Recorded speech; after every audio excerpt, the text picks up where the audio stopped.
बहुत समय पहले की बात है। जानकीपुरम नामक एक समृद्ध राज्य था। वहाँ एक सिद्ध साधु रहते थे जिन्हें लोग महंत जी कहकर पुकारते थे। महंत जी के दो पुत्र थे, मथुरा और अढ़ैया। नियति का खेल देखिए, छोटे पुत्र अढ़ैया का विवाह वहाँ की राजकुमारी मालती से हो गया और अब वो राजमहल के वैभवपूर्ण सुखों में मग्न था। दूसरी ओर बड़ा पुत्र मथुरा पंडित स्वयं को और अधिक ज्ञानी व शक्तिशाली बनाने की लालसा में कालिंदी के घने जंगलों की ओर तपस्या के लिए निकल पड़ा। अब आश्रम में महंत जी के साथ केवल उनके दो वफादार साथी बचे थे, पप्पू गधा और मिट्ठू। ये केवल जानवर नहीं थे बल्कि महंत जी के सुख दुख के साथी थे, जो उनसे इंसानों की तरह बातें किया करते थे। अरे बाबा, ओए बाबा, किधर खोए हो? आश्रम में धुआं उठ रहा है और आपका दिमाग एकदम ठंडा पड़ा है। मथुरा कल से गायब है भिलू। शाम होने को आई। सूरज भाई ने भी अपनी बोरिया बिस्तर समेट ली, पर आपका लाडला मथुरा पंडित अभी तक नहीं लौटा। अरे मिट्ठू, कलेजा जल के कोयला हो गया रे मेरा।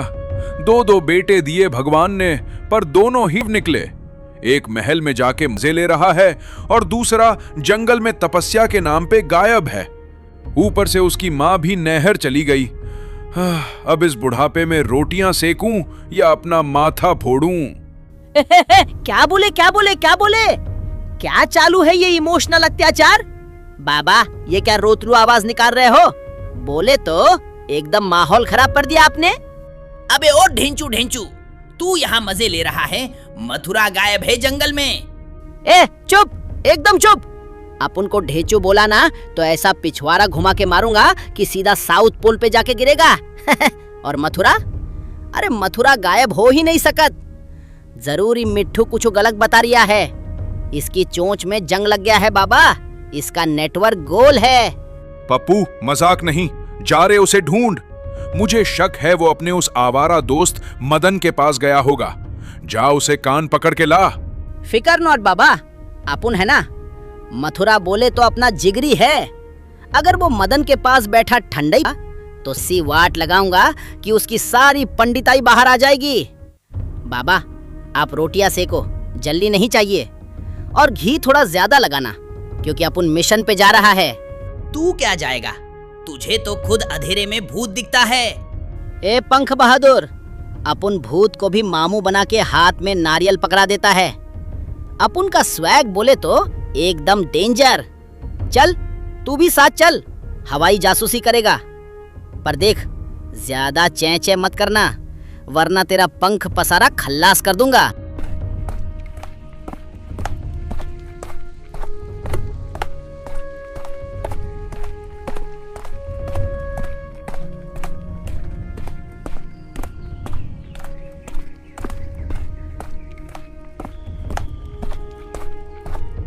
ए मदन, ए मदनिया, बाहर निकल बे।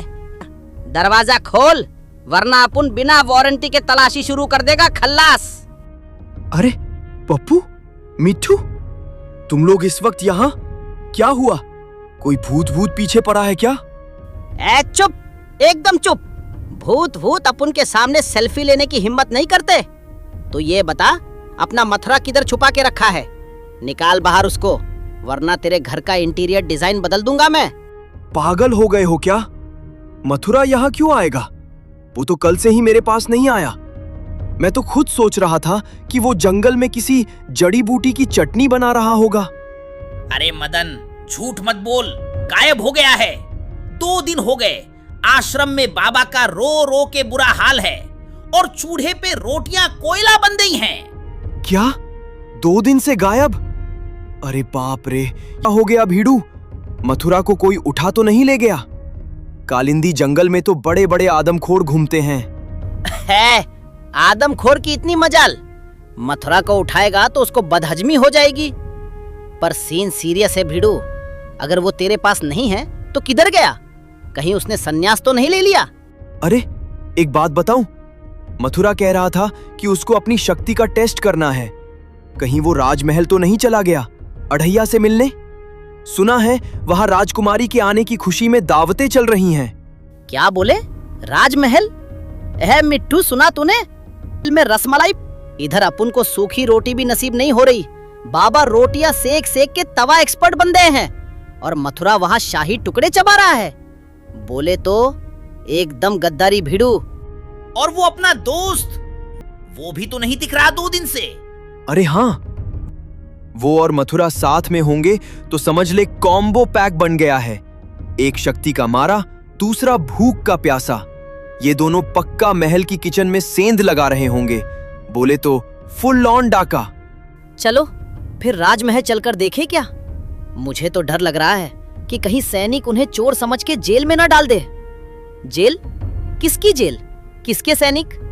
अपुन जब चलेगा ना तो महल के गेट पे रेड कारपेट बिछेगा। मदन, तू टेंशन मत ले, तू बस अपना ये भारी शरीर हिला और चल।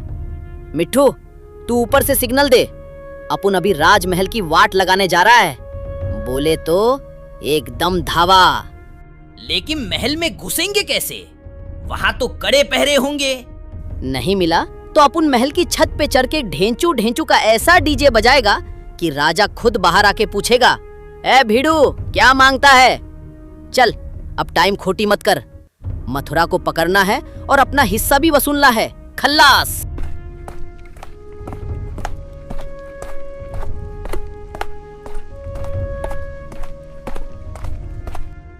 अरे ओ कपटी तांत्रिक, ये कैसा अधर्म कर रहा है तू? मुझे तुरंत स्वतंत्र कर दे, अन्यथा मेरा मित्र जिन्न जब यहाँ प्रकट होगा तो तेरे इस मायावी संसार को मिट्टी में मिला देगा। वो महाबली जिन्न जब अपनी भुजाएं उठाता है तो तेरे जैसे पाखंडियों का अस्तित्व समाप्त हो जाता है। मुझे छोड़ दे, वरना तेरा सर्वनाश निश्चित है। रे मूर्ख ब्राह्मण, तू किस जिन्न का भय मुझे दिखा रहा है? वह जिन्न, वह तो अब मेरा दास बनेगा। उसकी समस्त मायावी शक्तियां अब मेरे चरणों में होंगी और तू तो केवल एक निमित्त है जिसका उपयोग कर मैं जानकीपुरम के सिंहासन को हस्तगत करूंगा। दुष्ट, वो जिन्न मेरा सखा है, उसने मेरी शपथ ली है। वो तेरे जैसे धूर्त तांत्रिक को तो एक क्षण में भस्म कर देगा। यही तो तेरा अज्ञान है मथुरा। तू क्या सोचता है वह जिन्न तेरी मुखाकृति देखकर तेरी सेवा करता है? कदापि नहीं। वह तो उस चमत्कारी सुराही का बंदी है जिसे तूने घर्षण करके जागृत किया था। किंतु अब मैं संपूर्ण खेल ही पलट दूंगा। मैं अपनी तंत्र विद्या की अग्नि से तेरे जैसा ही एक प्रतिरूप निर्मित करूंगा, हूबहू तेरे जैसा। तेरी वाणी, तेरी देह, तेरी वेशभूषा सब कुछ वैसी ही होगी। क्यों बिरजू मेरे शिष्य, सत्य कहा ना मैंने? सत्य वचन गुरुदेव, अत्यंत श्रेष्ठ योजना है आपकी। यह असली मथुरा तो यहाँ इस अंधकार में सड़ता रहेगा और हमारा मायावी मथुरा बाहर जाकर उस जिन्न को अपनी उंगलियों पर नचाएगा। वह भोला जिन्न तो यही समझेगा कि उसका स्वामी उसे आज्ञा दे रहा है। सुराही का नियम भी यही है, जो उसे स्पर्श करेगा वही उसका स्वामी होगा। और जब स्वामी के रूप वाला पुतला उसके सम्मुख खड़ा होगा तो उस जिन्न की क्या सामर्थ्य कि वह अवज्ञा कर दे। अरे ऐसा घोर अनर्थ मत करो। वो जिन्न मेरा परम मित्र है, मेरा प्राण है। तुम लोग तो छल कर रहे हो। अरे तनिक भ्रातृ प्रेम का तो विचार करो। यदि जगत को ज्ञात हुआ कि मथुरा पंडित पाखंडी निकला तो मेरी क्या प्रतिष्ठा रह जाएगी? लोग क्या कहेंगे कि मथुरा के मुखौटे के पीछे कोई तांत्रिक छिपा है। कुल की मर्यादा का तो विचार करो। मर्यादा? संसार पर आधिपत्य स्थापित करने वालों को मर्यादा की चिंता नहीं होती मथुरा। तू तो मात्र वह मोहरा है जिससे मैं विश्व के भाग्य पर अपनी विजय का लेख लिखूंगा। यह जानकीपुरम, यह राजप्रसाद, यह संपूर्ण वसुंधरा अब भैरव तांत्रिक की मुट्ठी में होगी। तू यहां नरक की यातना झेलेगा।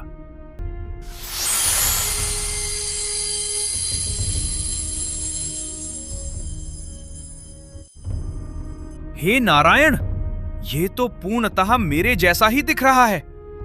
प्रणाम गुरुदेव, आज्ञा प्रदान करें। ये संपूर्ण विश्व अब आपके चरणों में होगा। आपके स्वप्न को साकार करना ही मेरा परम धर्म है। रे प्रतिरूप, ओ पाखंडी, मेरी वाणी वापस कर। ओए तांत्रिक, ये तो मेरी शैली की भी नकल कर रहा है। ये तो घोर अन्याय है। देखा मथुरा, ये है मेरा अचूक प्रहार। अब ये मायावी मथुरा राजमहल जाएगा, अढ़ैया को मार्ग से हटाएगा, राजकुमारी को बंदी बनाएगा और जिन्न से वह समस्त कुकृत्य करवाएगा जो कोई साधारण मनुष्य स्वप्न में भी नहीं सोच सकता। जानकीपुरम के विनाश का समय निकट है। गुरुदेव, अब विलंब कैसा? इस मायावी मोहरे को रणभूमि में उतारिए। वह पप्पू, गधा और मदन तो राजमहल के समीप पहुंचने ही वाले होंगे। जब वे इस नकली मथुरा को देखेंगे तो उन्हें तनिक भी आभास नहीं होगा कि यह तांत्रिक का निर्मित पुतला है। चिंता ना करें बिरजू भाई, मैं तो ऐसा अभिनय करूंगा कि वह पप्पू गधा भी भ्रमित हो जाएगा। अति शीघ्र आपका प्रत्येक स्वप्न, प्रत्येक अभिलाषा पूर्ण होगी। मैं प्रस्थान कर रहा हूं विनाश का सूत्रपात करने। जा, और स्मरण रहे, जब तक यह वास्तविक मथुरा यहां मेरी कारागार में है, तेरी श्वासें चलती रहेंगी। जिन्न को अपना दास बना और राजमहल के राजकोष की कुंजियां मेरे पास लेकर आ। कल्याणम।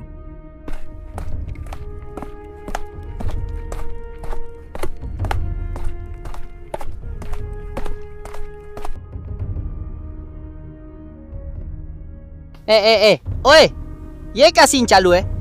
बोले तो एकदम राजा बाबू बना फिर रही है ये। अबे ओ अरैया, देख रहे हो मदनिया, इधर बाबा धुएं में रोटियां सेक रहे हैं।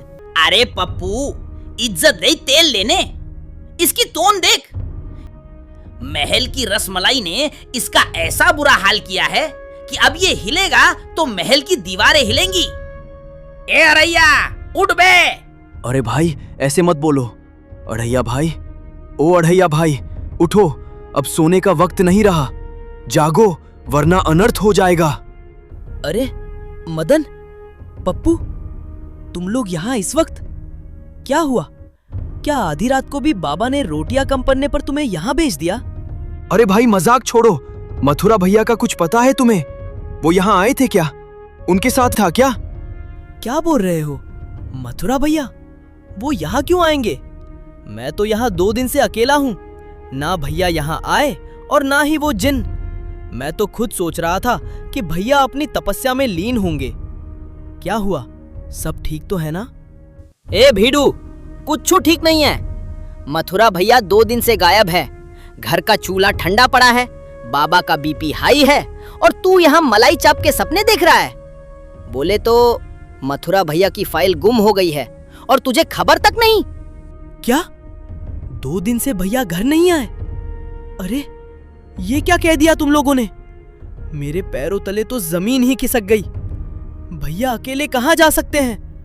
और वो जिन, वो तो साया बनकर उनके साथ रहता था। अगर वो दोनों नहीं हैं तो मतलब मामला बहुत गंभीर है। मंत्री जी, ओ मंत्री। जी राजकुमार, क्या आज्ञा है? सुनो मंत्री, अभी के अभी राजा साहब और राजकुमारी मालती को सूचित कर देना कि मेरा भाई संकट में है। मैं उन्हें ढूंढने जा रहा हूं। जब तक मथुरा भैया नहीं मिलते मैं चैन से नहीं बैठूंगा, समझे?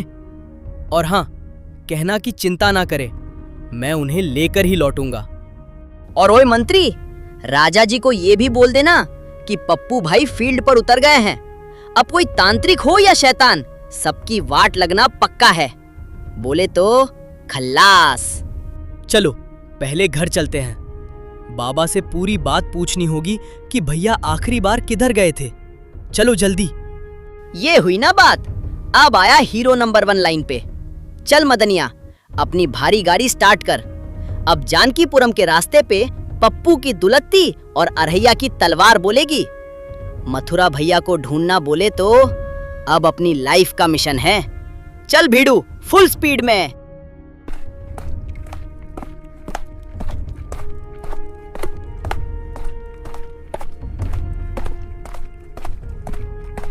श्री कृष्ण गोविंद हरे मुरारी, हे नाथ नारायण वासुदेवा।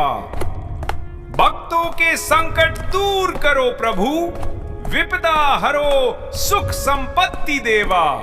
ठहरो, ये गूंज, ये तो भैया की आवाज है। भला इस निर्जन वन में आधी रात्रि को भैया कौन सी भक्ति में लीन है? बोले तो सिग्नल एकदम फुल आ रहा है बीड़ू। मथुरा भैया का रेडियो बस तो रिया है, पर इस जंगल में कौन सा सत्संग चालू है? कुछ तो लोचा है। बचाओ, रक्षा करो, हे नारायण, कोई तो मेरी सहायता करो। हाय, मैं मारा गया। भैया, मदन, पप्पू, भागो, भैया संकट में है।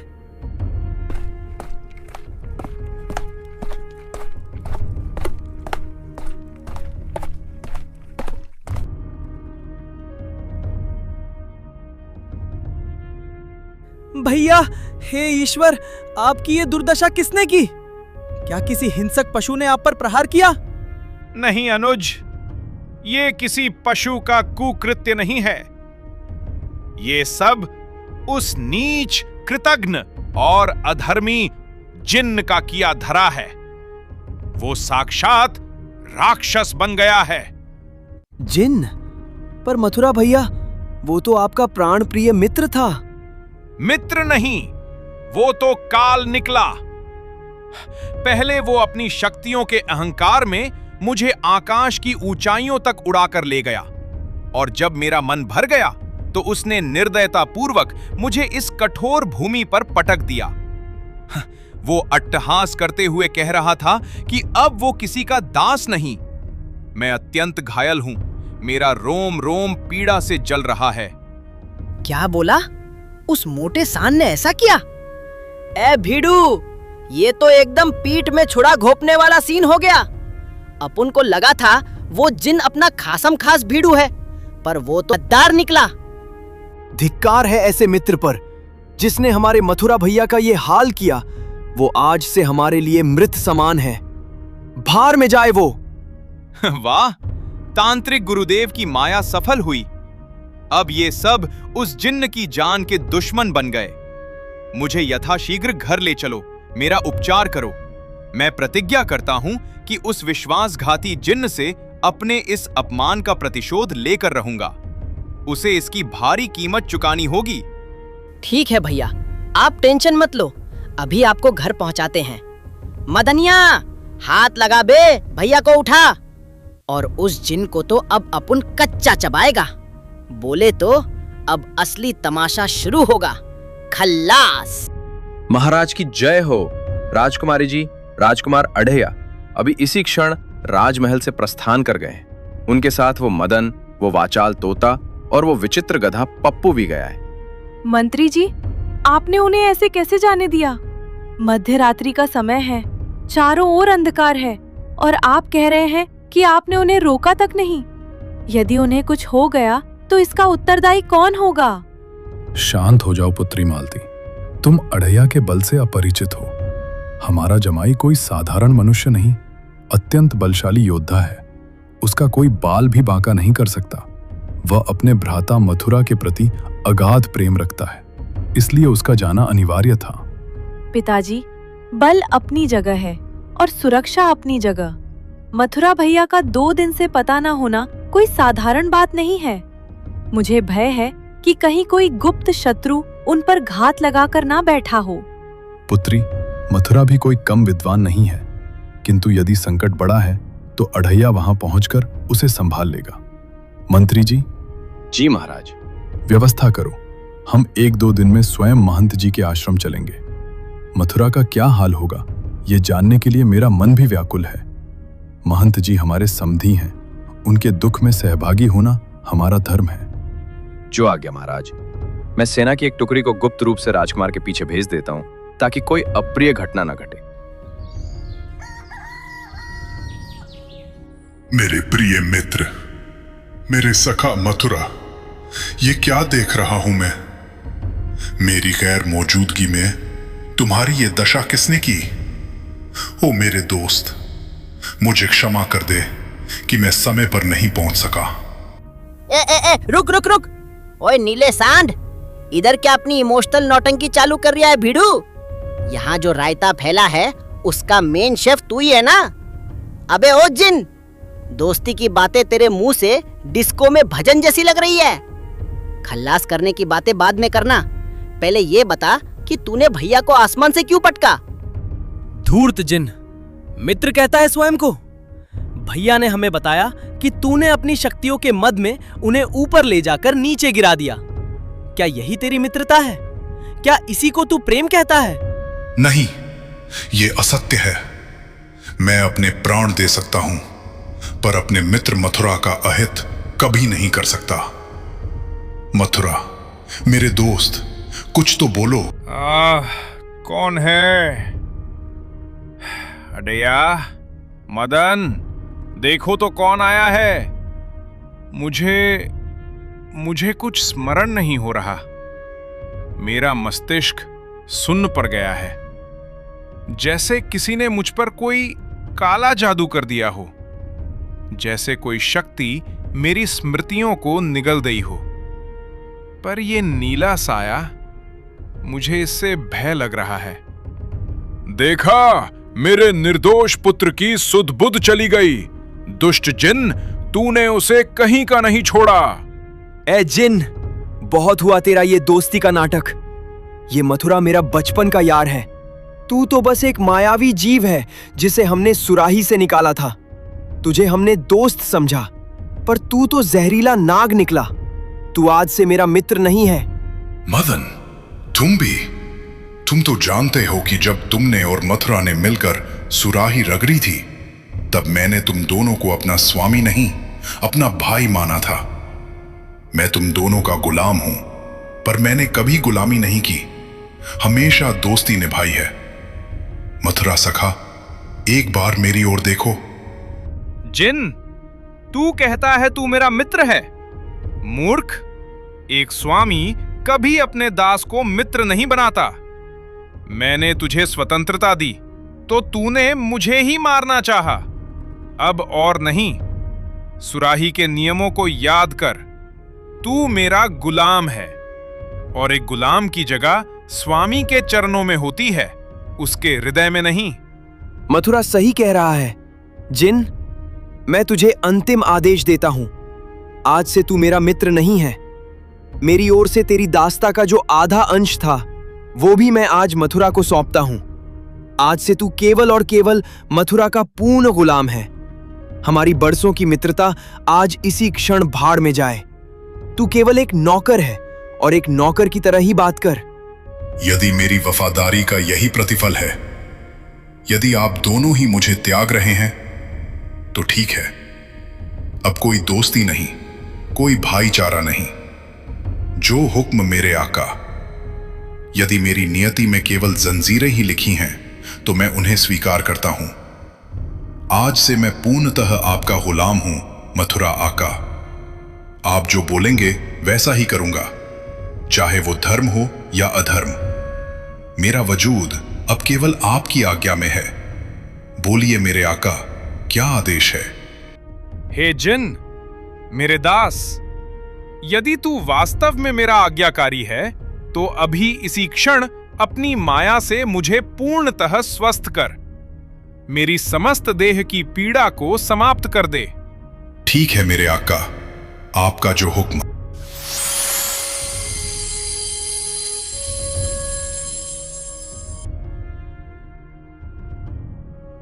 अति उत्तम। अब मुझे उस अंधेरी दुनिया में ले चल, कालिंदी के उस गुप्त स्थान पर, जहां कोई मेरा आह्वान कर रहा है, जहां अपार शक्तियां मेरा मार्ग जोह रही हैं। मुझे वहां पहुंचना अनिवार्य है। भैया, आप इस अवस्था में कहां जा रहे हैं?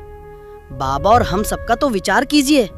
शांति रखो। अब मैं वो सामर्थ्य प्राप्त करूंगा जिससे जानकीपुरम का इतिहास बदल जाएगा।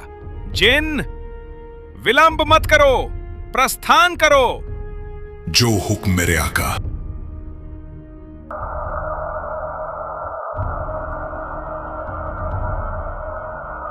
रुको, सब के सब ठहरो। जो हम देख रहे हैं वो सच नहीं है। मुझे वो जिन सही लग रहा है, पर मथुरा भैया, वो सही नहीं लग रहे। वो किसी के कब्जे में हैं। उनकी आत्मा पर किसी और का पहरा है। क्या बकवास कर रहा है मिट्टू? मथुरा तो हमारा दोस्त है। उसे चोट लगी थी, इसलिए शायद वो चिड़चिड़ा हो गया है। हाँ मिट्टू, अपनी चोट को थोड़ा आराम दे। भैया अभी अभी ठीक होकर निकले हैं। अरे ओ अकल के दुश्मनों, आंखें खोलो। अगर वो सच में मथुरा भैया होते तो ठीक होते ही सबसे पहले बाबा के चरण स्पर्श करते, रसमलाई नहीं मानते। और सबसे बड़ी बात, वो कालिंदी जंगल जाने की बात कर रहे हैं। कालिंदी, जहां परिंदा भी पर मारने से डरता है, वहां मथुरा भैया जैसा ज्ञानी आदमी क्यों जाएगा? जरूर दाल में कुछ काला है, बल्कि पूरी दाल ही काली है। बोले तो मिट्टू एकदम पते की बात बोल रहा है भिड़ू। अपन को भी शक हुआ था। मथुरा भैया की आंखों में वो पंडिताई वाला तेज नहीं, बल्कि किसी बैटरी वाली टॉर्च की चमक थी। और वो जिन बेचारा कितना रो रहा था। अपन ने भी उसको बहुत सुनाया, पर उसकी आंखों में गद्दारी नहीं, दर्द था मियाँ। बोले तो हमने गलत आदमी की वाट लगा दी। हे भगवान, ये मैंने क्या कर दिया? मैंने अपने दोस्त को नौकर बोल दिया। जिन्न ने हमारी कितनी मदद की है, अढ़ैया की शादी से लेकर राज्य की सुरक्षा तक, और मैंने उसे दुत्कार दिया। अब क्या होगा? हे नारायण, अगर मिट्टू सही है तो मेरा पुत्र मथुरा कहाँ है? और वो जो अभी यहाँ था, वो कौन था? अब रोने धोने से काम नहीं चलेगा। अब जो कुछ करना है मैं करूंगा। वक्त कम है और खतरा बड़ा। अढ़ैया और मदन, तुम दोनों तुरंत कालनेमी के पास जाओ। वो काली शक्तियों का बादशाह है। वही बता पाएगा कि मथुरा भैया पर किस तांत्रिक का साया है। मैं और पप्पू तुमको वहीं मिलेंगे। पर कालनेमी बहुत खतरनाक है। क्या वो हमारी मदद करेगा? करेगा। उसे कहना कि धर्म संकट में है। और महंत जी, आप तुरंत राजमहल जाइए। राजा साहब से कहिए कि अपने राजगुरु नीलमणि व्यास से परामर्श लें। वही शास्त्रों के ज्ञाता हैं। वही इस मायावी जाल को काट पाएंगे। चलो, सब अपने अपने काम पर निकलो। फिर देर किस बात की? चल भिड़ू, कालिंदी जंगल का किंग बनने का टाइम आ गया है। हटा सावन की घटा, तांत्रिक की लगा दे बात। चल रे मिट्टू, उड़। तेरा भाई पप्पू अब एक्शन मोड में है। खल्लास।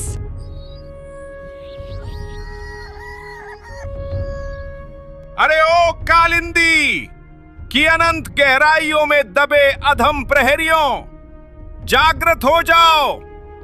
अपनी उन पत्थर की आंखों को खोलो और देखो कि तुम्हारी मृत्यु स्वयं तुम्हारे द्वार पर खड़ी अट्टहास कर रही है। तुम जो इस अंधेरी दुनिया के स्वयं को अघोषित स्वामी मान बैठे हो, आज तुम्हारा वो भ्रम टूटने का समय आ गया है। निकलो अपनी उन घृणित मांदों से और मेरा सामना करो। क्या तुम में से किसी में इतनी सामर्थ है कि इस ब्राह्मण के तेज का सामना कर सके?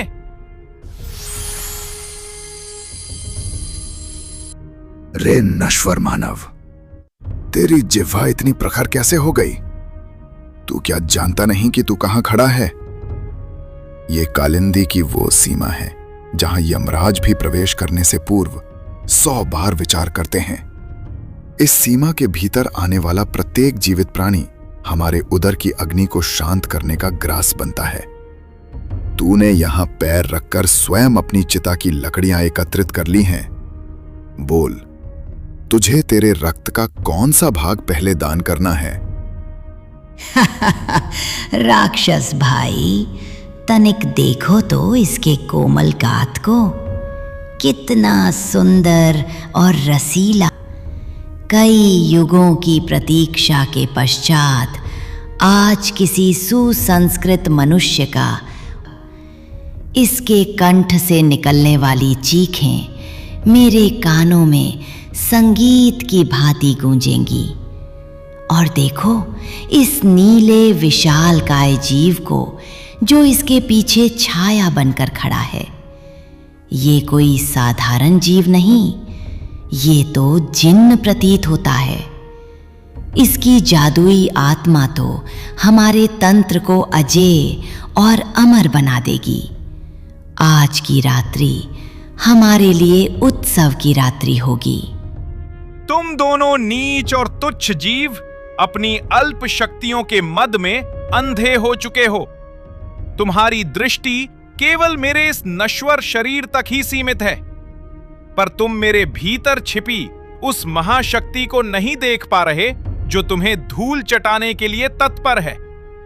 तुम क्या समझते हो कि ये नीला महाबली जीव कोई साधारण रक्षक है? मूर्खो, ये मेरा दास है, जिन्न। इसके एक संकेत पर आकाश पाताल एक हो सकता है, और मैं इसका स्वामी हूं। यदि तुम चाहते हो कि तुम्हारी अंतिम सांसें अभी कुछ क्षण और चलें, तो अपनी उद्दंडता को त्याग कर अभी इसी क्षण मेरे चरणों में मस्तक झुका लो और मेरी चिरस्थायी दासता स्वीकार करो। अन्यथा काल तुम्हारे सम्मुख खड़ा है और वो कोई दया नहीं दिखाएगा। दास्ता? तू हमें दास्ता सिखाएगा? रे कीड़े, हम कालिंदी के प्राचीन रक्षक हैं, जिन्हें स्वयं समय ने यहां नियुक्त किया है। हमने बड़े बड़े योद्धाओं को अपनी गदा से कुचला है, और तू चाहता है कि हम एक निर्बल क्षुद्र मनुष्य की गुलामी स्वीकार करें? ये कदापि संभव नहीं। तेरी ये धृष्टता तुझे बहुत भारी पड़ेगी। तुझे तो मैं अभी अपने पैरों तले दबाकर तेरा अस्तित्व मिटा दूंगा, और तेरे इस नीले सेवक को अपनी मायावी बेड़ियों में जकड़ लूंगा। बोल, अब तेरा ईश्वर कहां है? जिन, क्या तूने सुना इन अज्ञानियों का अहंकार? इन्हें अपनी उन सड़ी हुई भुजाओं पर बड़ा गर्व है। इन्हें लगता है कि ये महाबली हैं। मैं तुझे आज्ञा देता हूं, इनकी समस्त शक्तियों का हरण कर ले। इनके भीतर का सारा पौरुष, सारी माया और सारा बल सोख ले, और इन्हें इसी शमशान की धूल चाटने पर विवश कर दे। इन्हें दिखा दे कि जब आकार रुष्ट होता है तो कायनात कैसे पलटती है। स्मरण रहे, जब तक ये घुटने टेक कर मेरी गुलामी का प्रण ना ले, इनकी एक भी शक्ति इन्हें वापस मत देना। जाओ जिन, मेरा हुक्म पूरा करो, इन्हें शून्य कर दो। जो आज्ञा मेरे आका। यद्यपि मेरा हृदय इस घोर अधर्म से कांप रहा है, यद्यपि मैं इन रक्षकों की नियति पर व्यथित हूं, किंतु मैं अपनी विवशता की जंजीरों में बंधा हुआ हूं। आपकी प्रत्येक आज्ञा मेरे लिए पत्थर की लकीर है। हे प्रहरियों, क्षमा करना, पर मेरे स्वामी का आदेश ही मेरा विधान है। दया करो, हमारी शक्तियां हमें वापस लौटा दो। देखा, यही तुम्हारी वास्तविक औकात है। बिना उन शक्तियों के तुम दोनों कूड़े के उस ढेर से अधिक कुछ नहीं हो, जिसे वायु का एक झोंका भी उड़ा ले जाए। तुम्हारा अहंकार अब कहां है? तुम्हारी वो गदा और तुम्हारे वो खंजर जैसे नाखून अब क्या करेंगे? अब बोलो, अपनी उस मांद में मरना स्वीकार है, या मेरे तलवे चाट कर मेरी गुलामी करना? चुनाव तुम्हारा है, मृत्यु या दास्ता। हमें क्षमा करें स्वामी, हम अज्ञानी थे, हम अंधे थे, जो साक्षात काल के स्वामी को नहीं पहचान सके। हमें जीवन दान दे। हमारे बल के बिना हम जीवित रहकर भी मृत समान हैं। हम आजन्म आपके दास बनकर रहेंगे। जानकीपुरम तो क्या, पाताल तक हम आपकी आज्ञा का पालन करेंगे। हमें जीवन दान दे प्रभु, हम आपकी चेरी बनकर रहेंगी। आपकी हर कुटिल योजना में हमारा तंत्र आपके काम आएगा। बस हमें इस असहाय अवस्था से मुक्त करें। हम आपके चरणों की धूल हैं, हमें स्वीकार करें। उत्तम, यही स्थान है तुम्हारा। जिन, इनकी समस्त शक्तियां अभी अपने ही पास संचित रखना। जब ये अपनी निष्ठा सिद्ध कर देंगे, तब विचार करूंगा कि इन्हें कितना बल वापस देना है। अब मुझे विलंब नहीं चाहिए। मुझे उस गुप्त गुफा की ओर ले चलो जहां इस ब्रह्मांड की सबसे काली और संहारक शक्ति का वास है। जानकीपुरम के विनाश का अध्याय अब यहीं से लिखा जाएगा। महाराज, अनर्थ हो गया। मेरा पुत्र मथुरा, वो मेरा मथुरा नहीं है। उसकी आंखों में वो ममता, वो पंडिताई और वो सरलता कहीं लुप्त हो गई है। वो तो साक्षात कोई पाषाण हृदय राक्षस प्रतीत हो रहा था। वो उस जिन को लेकर कालिंदी के उन घने और शापित जंगलों की ओर निकल गया है। मुझे भय है कि जानकीपुरम पर कोई बहुत बड़ी विपत्ति आने वाली है। शांत हो जाइए महंत जी, आपका भय निराधार नहीं हो सकता। मंत्री, विलंब मत करो। इसी क्षण राजगुरु नीलमणि व्यास महाराज को सादर दरबार में उपस्थित करो। इस रहस्यमयी पहेली का उत्तर केवल वही दे सकते हैं।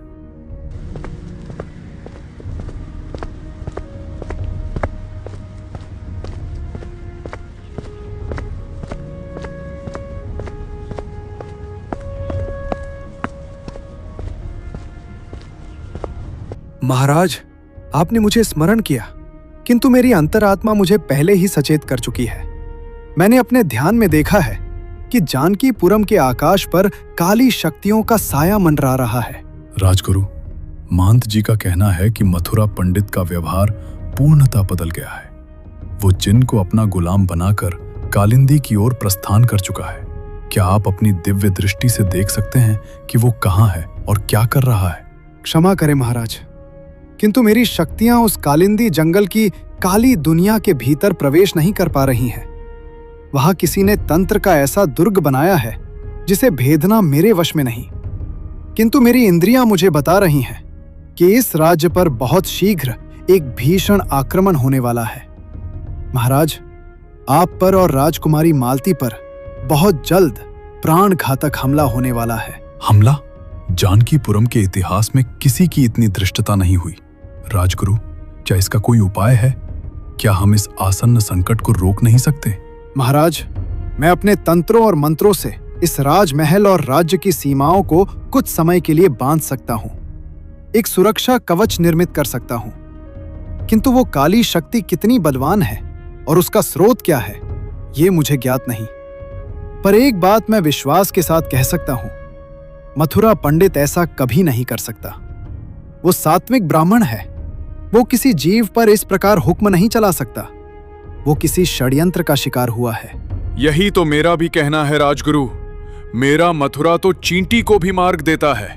वो राक्षसों जैसा आचरण कैसे कर सकता है? इसीलिए हमें अत्यंत सचेत रहना होगा। शत्रु हमारे भीतर ही कहीं छिपा है और वो मथुरा के रूप में हमें भ्रमित कर रहा है। राजगुरु, आप सुरक्षा कवच की तैयारी आरंभ करें। हमें अपनी प्रजा की रक्षा करना भली भांति आता है। जानकीपुरम की सेना हर स्थिति के लिए सन्नद्ध है। मुझे अपने जामाता अढ़ैया और मदन पर पूरा विश्वास है कि वे इस विपत्ति को जड़ से उखाड़ फेंकेंगे।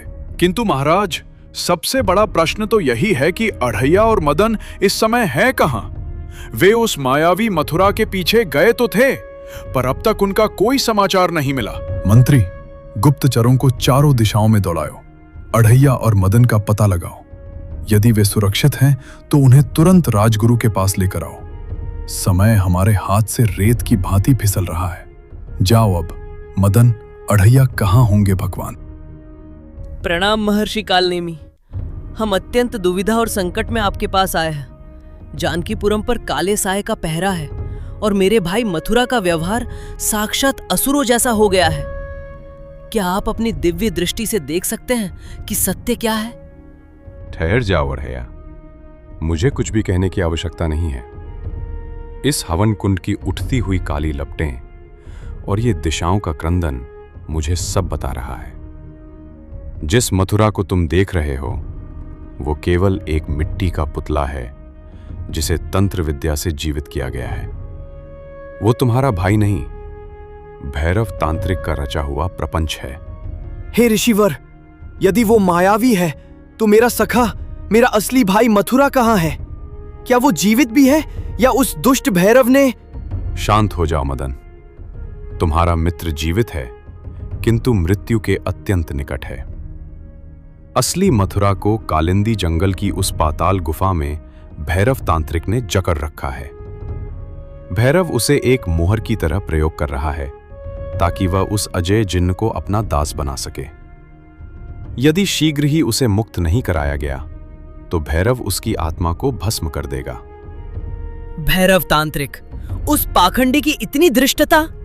महर्षि, हमें मार्ग दिखाइए। हम अभी इसी क्षण उस काल कोठरी की ओर प्रस्थान करेंगे। मेरी तलवार उस भैरव का मस्तक धड़ से अलग करने के लिए फड़क रही है। पुत्र अढ़ैया, साहस से अधिक इस समय सूझबूझ की आवश्यकता है। भैरव ने मथुरा को एक मायावी रक्त कुंड के घेरे में बंदी बनाया है। तुम अपनी भौतिक तलवार से उस कुंड को नहीं भेद सकते। जैसे ही तुम उस पर प्रहार करोगे, वह कुंड मथुरा के प्राण सोखना शुरू कर देगा। तब तो हम विवश हैं। क्या कोई ऐसा उपाय नहीं जिससे हम उस घेरे को तोड़ सकें और अपने मित्र को बचा सके? है, एक ही मार्ग है। जाओ, जल्दी जाओ, समय बहुत कम है। उस रक्त कुंड को तोड़ने का संपूर्ण ब्रह्मांड में केवल एक ही गुप्त मंत्र है। इसे अपने अंतर्मन में अंकित कर लो। जब तुम गुफा में पहुंचोगे तो एकाग्र होकर इस मंत्र का उच्चारण करना, तभी वह सुरक्षा चक्र टूटेगा और तुम मथुरा तक पहुंच पाओगे। कान खोलकर सुनो, वह मंत्र है ओम ह्रीं काल भैरवाय तंत्रोच्छेदनाय फट स्वाहा। ओम ह्रीं काल भैरवाय तंत्रोच्छेदनाय फट स्वाहा। महर्षि, मैंने इसे कंठस्थ कर लिया है। आपकी कृपा रही तो हम मथुरा भैया को छुड़ाकर ही लौटेंगे। जाओ पुत्रों, मेरा आशीर्वाद तुम्हारे साथ है। किंतु स्मरण रहे, भैरव तांत्रिक अत्यंत धूर्त है। वह तुम्हें भ्रमित करने के लिए कई मायावी जाल बिछाएगा। अपने लक्ष्य से भटकना मत। यदि आज तुम असफल हुए तो जानकीपुरम का सूर्य सदा के लिए अस्त हो जाएगा। हम अपनी जान की बाजी लगा देंगे महर्षि, किंतु अपने मित्र और अपने राज्य पर आंच नहीं आने देंगे। अढ़ैया भाई, चलिए, कालिंदी का मार्ग हमारा आह्वान कर रहा है। पप्पू देख, वो रहा असली मथुरा भैया। उस लोहे के पिंजरे में कैसे मुरझाए हुए सो रहे हैं। और देख, बगल में वो पत्थर पर बैठा तांत्रिक का चेला कैसा ध्यान लगा रहा है। ए, बोले तो सीन एकदम डेंजर है भीड़ू। वो देख, तांत्रिक तो यहाँ है ही नहीं। बिरजू अकेला बैठा हड्डियां गिन रहा है। मिठू, अपन को एक रापचिक साजिश सूझी है। हम उसके पास एकदम अनजान बन के जाएंगे, जैसे अपन को पता ही नहीं कि पिंजरे में कौन है। फिर उसको अपनी चिकनी चुपड़ी बातों के जाल में फंसा लेंगे।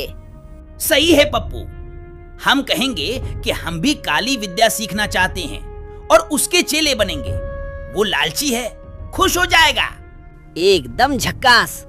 फिर हम बोलेंगे, ओ बाबा बिरजू, सुना है आप बड़े भारी जादूगर हो। जरा एक कमाल तो दिखाओ। इस पिंजरे को गायब करके दिखाओ, तब माने कि आप असली उस्ताद हो।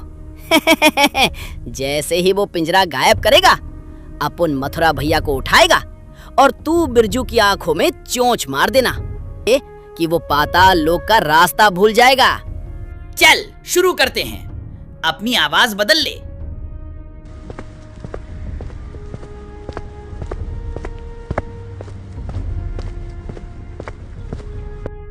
प्रणाम महान जादूगर बाबा।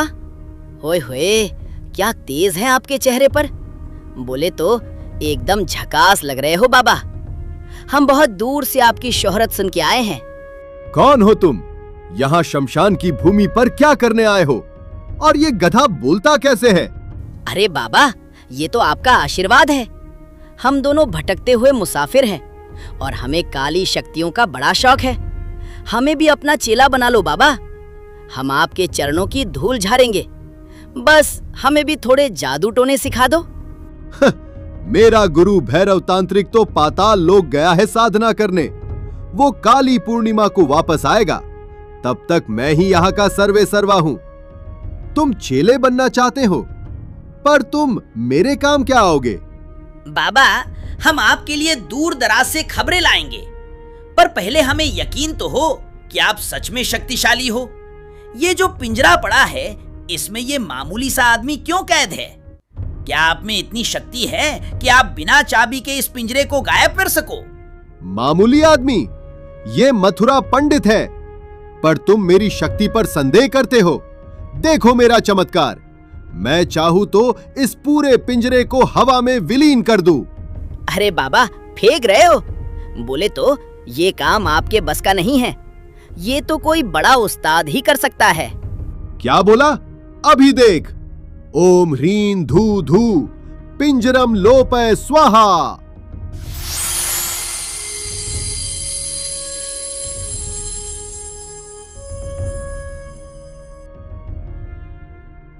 देखा, गायब हो गया पिंजरा। अब बोलो। देखा बीरू, और अब तू मेरा कमाल देख। ए मथुरा भैया, उठो, भागो। क्या? तुम धोखेबाज हो।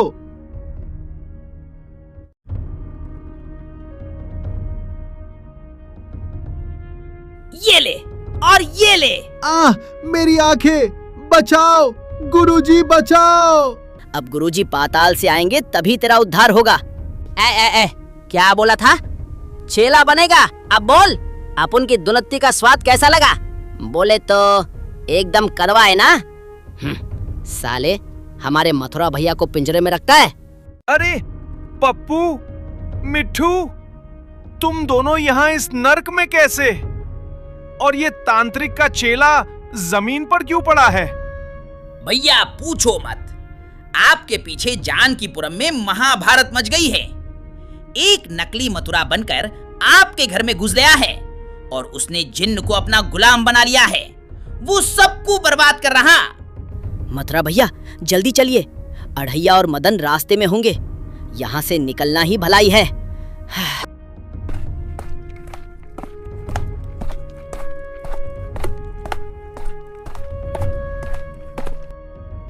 जिन, मेरे मित्र, जहां कहीं भी हो, अपने असली स्वामी की पुकार सुन। मैं मथुरा तुझे आदेश देता हूं, सामने प्रकट हो।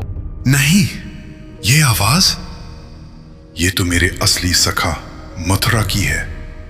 तो अब तक जो मेरे साथ था वो छल था। धोखेबाज, तूने एक जिन से गद्दारी की। अबे ओ गुलाम, चुपचाप मेरा हुक्म मान।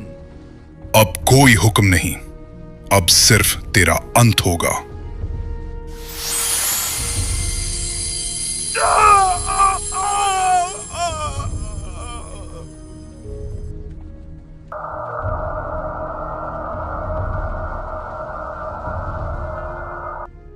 मित्र, मुझे क्षमा कर दे। मुझसे बहुत बड़ी भूल हो गई। मैं उस छली को पहचान नहीं सका और आपके अपनों को दुख पहुंचाया। मेरे भाई, तू दोषी नहीं है। वो तो भैरव तांत्रिक का माया जाल था। तूने अंततः सत्य को पहचान लिया, यही बहुत है। जिन भाई, हमें माफ कर दो। हमने तुम्हें बहुत भला बुरा कहा, तुम्हें अपना दुश्मन समझा। हम अपनी दोस्ती की लाज नहीं रख पाए। हाँ जिन, मुझे भी खेद है। हमने सत्य जाने बिना तुम पर संदेह किया। नहीं साथियों, ये तो मात्र एक भ्रम था। किसी से कोई गलती नहीं हुई। हम फिर से एक हैं और जानकीपुरम सुरक्षित है। चलो वीरू, बोले तो एकदम हैप्पी एंडिंग हो गई। अब अपन को भूख लगी है, आश्रम चलो और रसमलाई का ऑर्डर दो। तो मेरे प्यारे दोस्तों, मेरी YouTube फैमिली, आप सबको हमारी ये कहानी और ये वीडियो कैसी लगी? उम्मीद है आपको बहुत मजा आया होगा। और हाँ, सबसे जरूरी बात, अगर आपको हमारी मेहनत और ये कहानी अच्छी लगी तो भगवान शिव का नाम लेकर चैनल को सब्सक्राइब करें और वीडियो को लाइक जरूर करें। बोले तो कंजूसी मत करना वीडू। अभी के अभी वो बटन दबाओ और फैला दो वीडियो को पूरे शहर में। फिर मिलेंगे अगले एपिसोड में, तब तक के लिए खल्लास।